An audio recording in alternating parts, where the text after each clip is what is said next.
Hey, this is Dave DeCamp from Antiwar.com, and this is Anti-War News for Thursday, August 18th, 2022.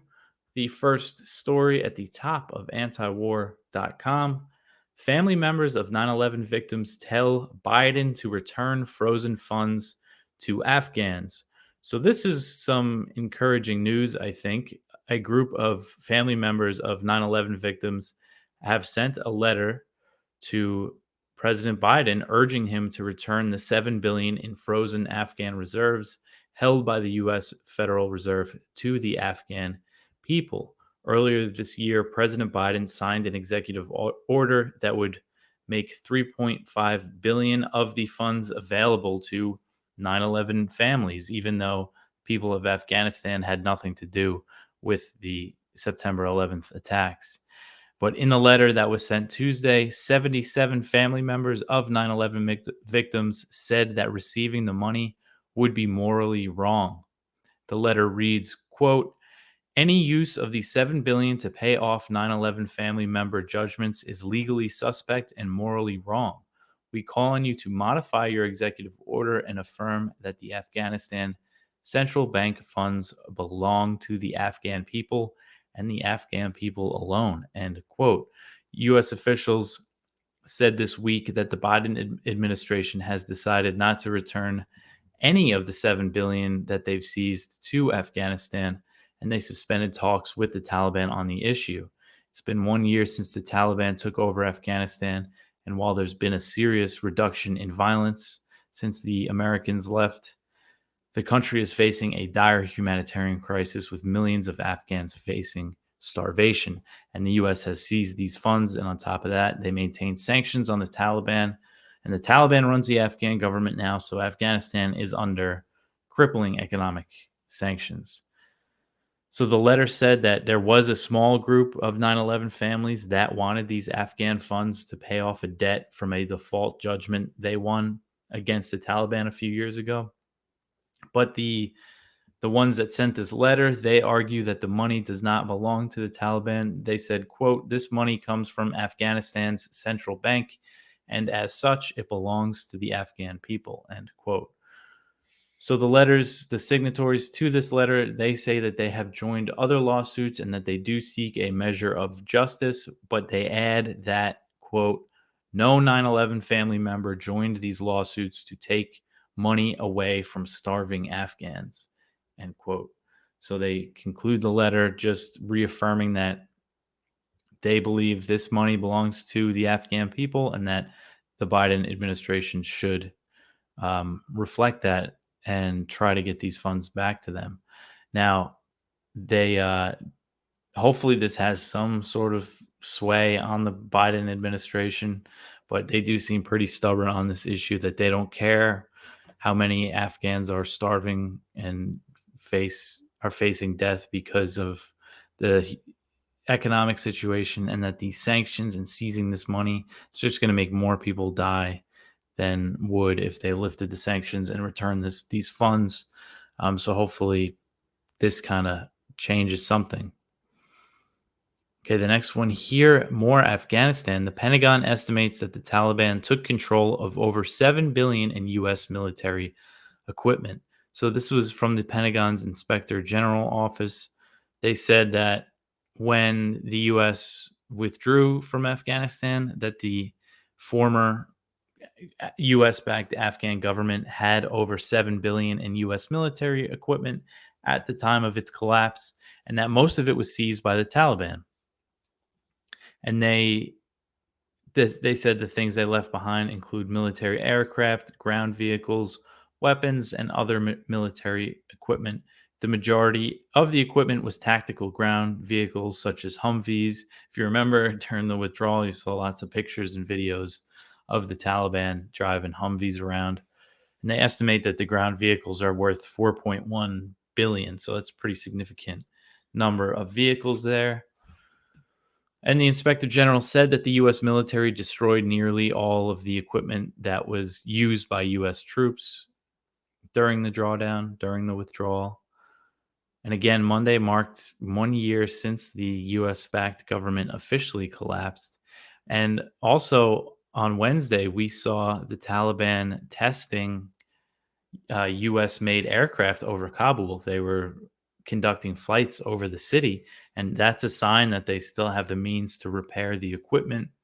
The Taliban have said that they would integrate pilots, mechanics, and other specialists from the former US backed army. And it's interesting because, like I said, the violence in Afghanistan has reduced so much. I mean, nobody really expected that to happen. When they pulled out, the whole idea was that the US was going to fund a proxy war in Afghanistan, the US backed government versus the Taliban for who knows how long. And Biden had plans in the military budget. They were going to start giving Afghanistan. Now this is after the withdrawal. They were going to start giving Afghanistan $3.3 billion in military aid each year. And that's close to Israel numbers, who used to be the highest recipient of U.S. military aid before Ukraine kind of has blown them out of the water now. But Israel gets 3.8 billion each year, so that would have been a lot of money, and that's what a sign of what the U.S. was preparing for. So a successful withdrawal, because we just hear this week all the talk about how the withdrawal was a mess, which it was. It looked like a disaster, but that's the way it would have been. That successful to the Hawks in Washington, there would be a war going on in Afghanistan, a brutal civil war, a proxy war that the U.S. would be funding. That was the idea, and that didn't happen. Afghans decided to stop killing each other, and they surrendered to the Taliban. And there's been some reprisals, but not nearly as many as most people expected. It doesn't seem like it's coming from the top. It seems more like it's rogue Taliban operators, I guess you could say, that have done these reprisals. But the Taliban leaders, they don't want that to happen. And you see that by the fact that they've absorbed the Afghan military. I mean, it's really something. But again, it's still a horrific situation in the country because of the humanitarian situation and the sanctions. And, but anyway, back to the spending here. I hope I didn't go on too much of a tangent. Throughout the war, the U.S. spent $88 billion arming and training the Afghan forces as part of its reconstruction effort, which was defined by just exorbitant waste. And we see that with these Special Inspector General reports, the office, the SIGAR, that they put in charge of tracking Afghan reconstruction funds, just found all this waste in all of his reports that he's put out. And overall, this is according to the Brown University's Costs of War project. The U.S. spent $2.3 trillion on the war in Afghanistan. And that's a figure that includes interest on war borrowing and veterans care. Okay, so this next one here, this looks like it's a pretty big story. Turkey invades Syria after killing 17 in drone strikes. So, as I mentioned yesterday, in Kobani, Syria, that's in the northeast near the Turkish border, there was some Turkish shelling and airstrikes, and the death toll has gone up to 17 killed. We've seen Turkish officials have been talking a lot about hinting that they're going to launch an incursion into Syria. And then we saw on Wednesday, Turkish military forces crossed the border and started taking up positions inside northern Syria. This is from Jason Ditz, by the way. He wrote this up. Turkey has been threatening a new round of offensives against the Kurds for some time, saying that it could begin at any time. So this is always kind of a looming threat. Turkey's always hinting that it's going to launch some attacks on the Kurds in northeast Syria. And we've seen some cross-border attacks also in Iraq. They recently launched an invasion of Iraq too. And Turkey's problems, as Jason puts it, with the Kurdish minority inside Turkey and the Kurds in neighboring nations, it really drives a lot of their policies. This is all about their objection to Sweden and Finland joining NATO was because they say that they support these Kurdish groups. And at the start of the war in Syria, Turkey, it used to be on good terms with the Assad government, but it chose to back the Syrian opposition to Assad, believing that, if Sunni Arabs won and had an Islamic state, they would probably look to tamp down on Kurdish autonomy. And this left Turkey backing all these Islamist factions in the north, which they still do to this day. In Idlib, there's Al Qaeda. Turkey doesn't outright back these Al Qaeda groups. Hayat Tahrir al Sham, HTS, is one of the groups that controls most of Idlib. But there's also other groups that aren't, Al Qaeda, openly Al Qaeda, that Turkey backs in the area. So, one thing that's just really interesting about this, what is that the U.S. is in eastern Syria and it backs the Kurds, but the Kurds have said, if the U.S. leaves, they can turn to Damascus.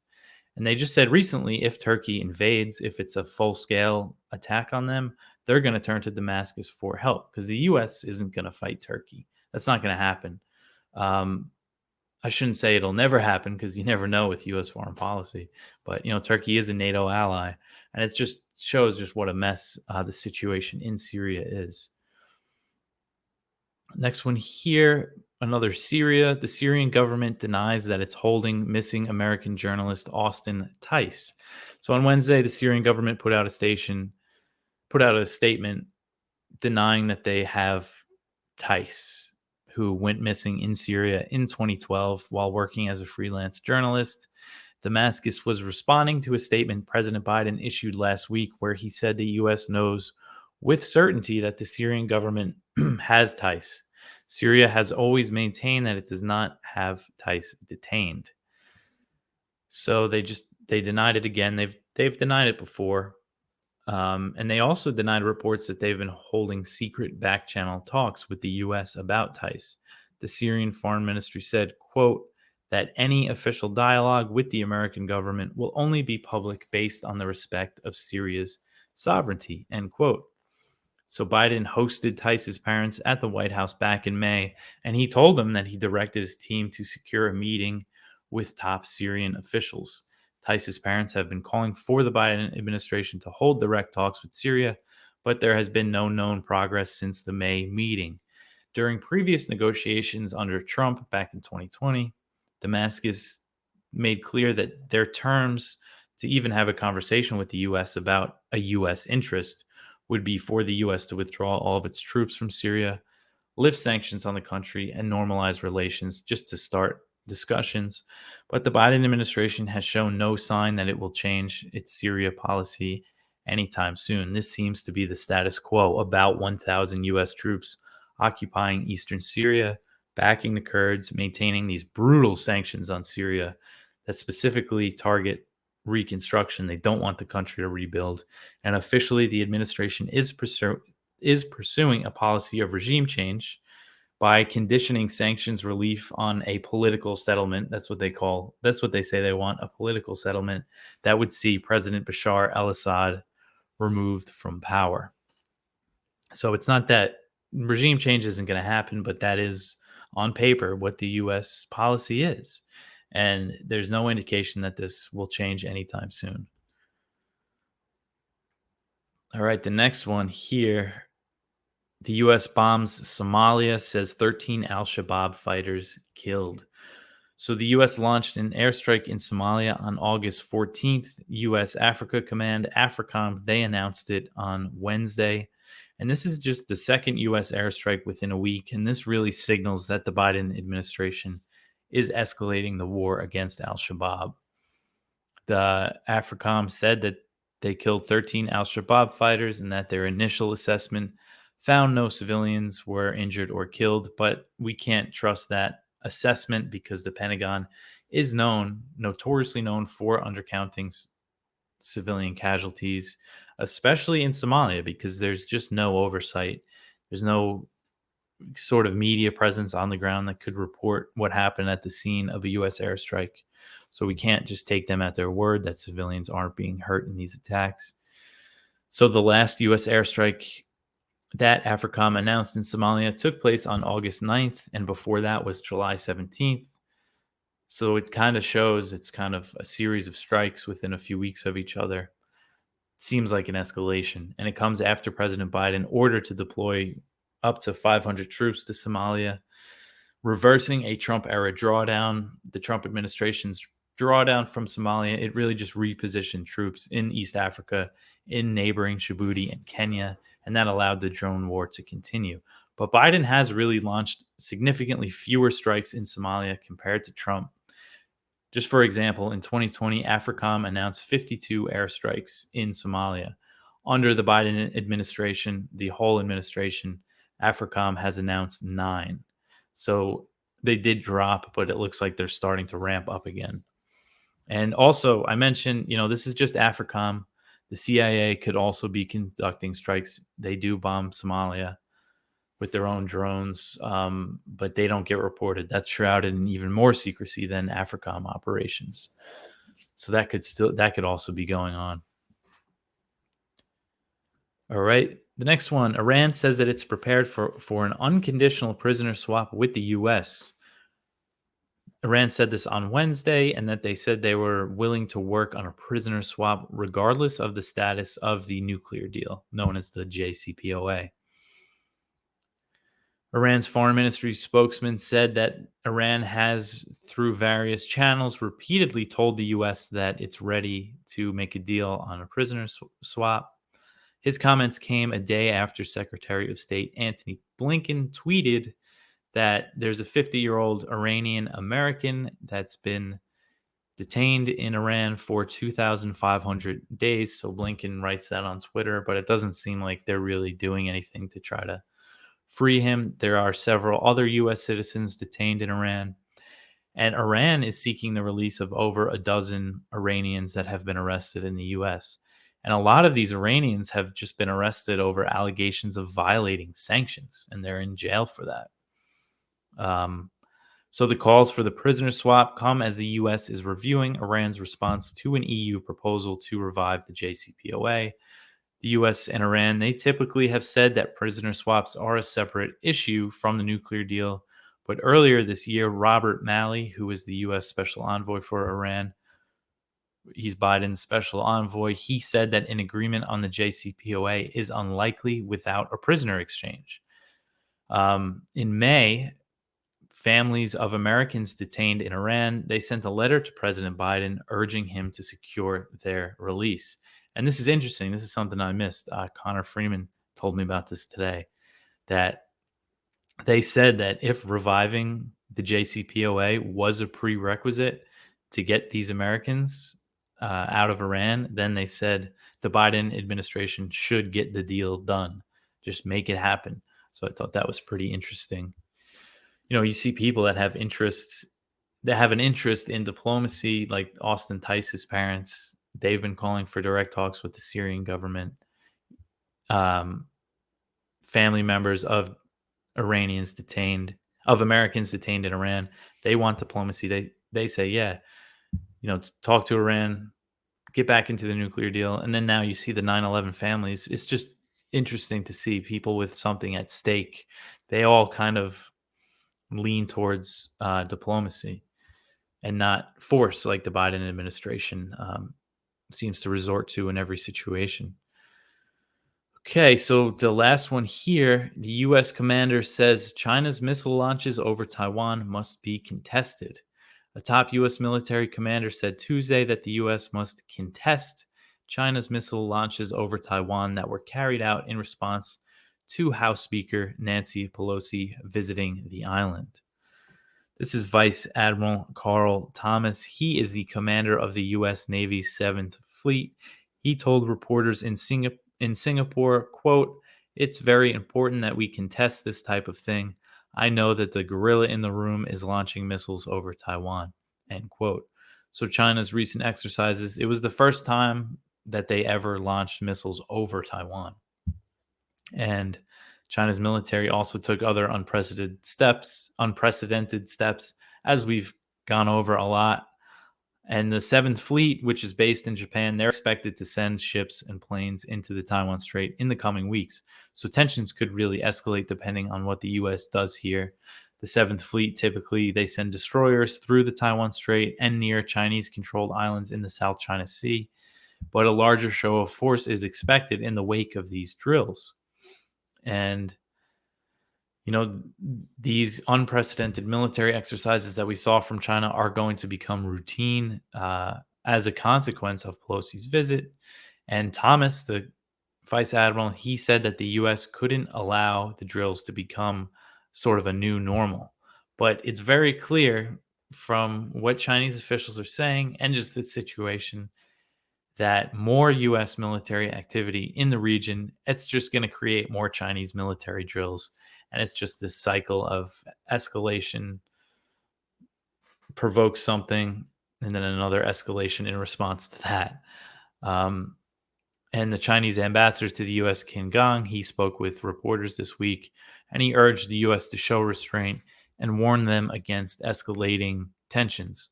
Oh, and there's another story here that I missed. North Korea conducts missile tests amid increased U.S. militarism in the Pacific. It's a good headline. It's from Kyle Anzalone at the Libertarian Institute. So Pyongyang fired 2 cruise missiles into the sea on Wednesday.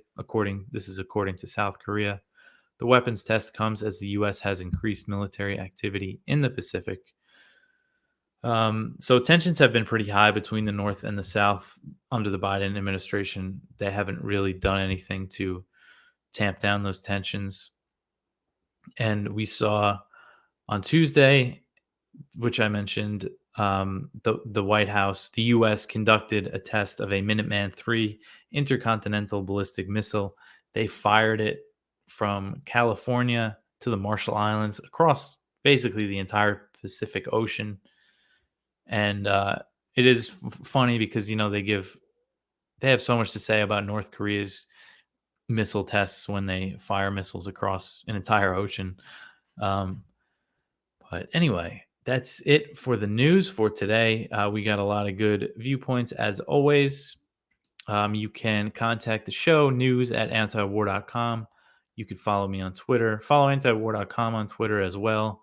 Give us a donation at antiwar.com/donate. Subscribe to our newsletter, antiwar.com/newsletter. Subscribe to the YouTube channel. We're also on Odyssey if people don't like using YouTube. And you could download the show wherever you find podcasts, as you probably already know because you're listening to this. But anyway, thanks for listening. And I'll see you guys tomorrow with some more news.